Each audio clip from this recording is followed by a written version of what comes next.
Hi everyone and welcome back to my vlog. So today, in honor of SS Beta, I thought I'd get a little bit vulnerable here and I'm gonna read some of my writing at 13. Now, you can tell it's 13 because this is the title. Now, I was obsessed with 90210 because that was like the OC or Dawson's Creek of my generation. So I wrote about what it was like when, what high school would be like, because as you can see, 1994, I was 13. And I see it even says age 13 on there. So it's funny, I wrote this and it was like everything I thought from the eyes of a teenager, everything from what not only what high school would be like, but what having like my first boyfriend would be like, and also even sex, what sex would be like.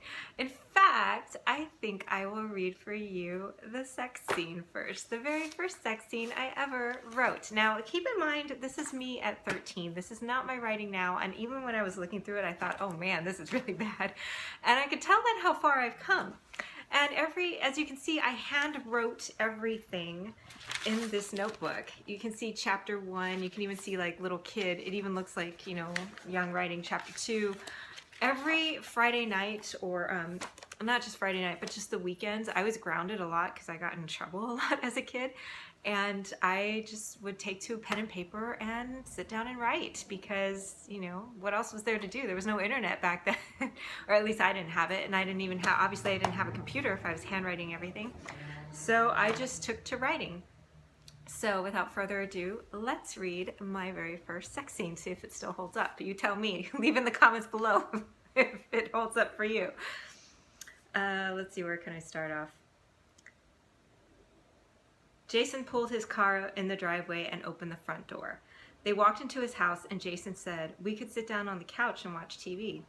"Okay," Melanie replied, and they sat down on the couch in the living room. Before they could turn off the TV, Jason kissed Melanie and they started making out. Ooh. I didn't get descriptive there, did I? Melanie stretched out along the couch with Jason nearly on top of her. He started unbuttoning her top and pulled off her shirt. Melanie was undoing his belt until each of them were naked, lying next to each other. Melanie could feel Jason caressing her body in places where no other guy she knew would dare venture, but she didn't think of them. All that was on her mind, was the love that she had for him this year. Jason, on the other hand, was getting pleasure too. His mouth was all over her body, but mostly he gave her deep, deep kisses, and the passion they had been hiding all year for each other finally showed. They were inseparable, and they still were. That time, and they still were. Where did I leave off? Okay. Time had passed, and Jason had been laying next to her. That's it? They're done? Okay, I guess that's it. Time had passed, and Jason had been laying next to her, while Melanie lay closely and comfortably next to him. Jason awoke, and he looked at his watch. It was almost 12:30. Melanie awoke after he had looked at his watch. "What time is it?" she asked. 12:30. She smiled at him and he smiled back and he kissed her forehead. "Jason, I have to get home."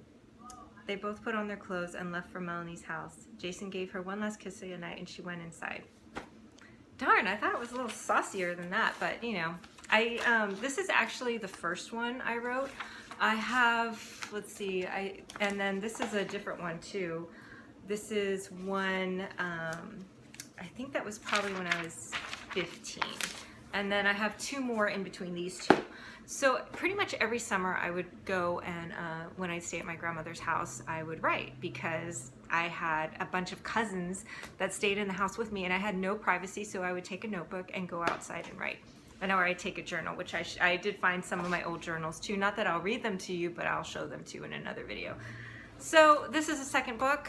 You can see chapter 1, and I would go through one every few months. I would finish one, you know, just working on a few pages a week. I'd finish one within a matter of months, like 2-3 months. And I kept getting more notebooks and more notebooks. And when I went through my old stuff, it's just nothing but a stack of notebooks. So let me just read one more so it's not just about, you know, this is a little bit more, I wouldn't say grown up, but a little bit more skilled because this was really bad when I read it. Okay, so chapter 1. "The court has now come to a decision," said Judge Kramer, a family court judge who was in charge of the family court trials. Ooh. exposition there, huh? A young girl's grandparents were being put on trial, and Pamela, the one who had been putting them on trial, was a 14-year-old girl who was living with her paternal grandparents. Years ago, Pamela and her sister Meredith had been given up to them because of the system. When Pamela's mother was pregnant, the grandparents threw her out of the house, as they did with Meredith when the same thing happened to her. Pamela could only think of all the pain her family had put her through. She remembered her grandpa abusing her since she was little. She was going to run away with Meredith, but it only made the situation worse when they found out what she was planning to do. Her grandma was always beating her, taking her anger for grandpa out on Pamela. To top things off, he always drank and would never ever consider rehab. His drinking was one of the reasons that they were on trial, and Pamela wanted the system to give her a better place to live. Wherever it may be, a good home is hard to find, and the worst part was that her family left her like this. Her family stays with you, whoever, and her grandparents talked about disowning her for this. Okay, that didn't make sense. Anyway, so you can tell this is a little bit more part of my life. I was actually, my grandfather was actually, he didn't abuse me like that, but at all, you know, this is making fiction, it's making it dramatic, but he was a really bad alcoholic. So as you can see, it's a craft that you have to work on. It's a lifelong skill you have to master, and there is no rush to master it. You've just got to put in the work every day, whether it is being 13 and sitting at home and just writing in a notebook, or if you're writing in a coffee shop an hour a day. At least put in the work and you'll see a difference. So I hope you guys got a glimpse into my childhood. If you like this video, subscribe and keep creating. It is never too late to start writing, and I will see you guys in my next vlog. Bye!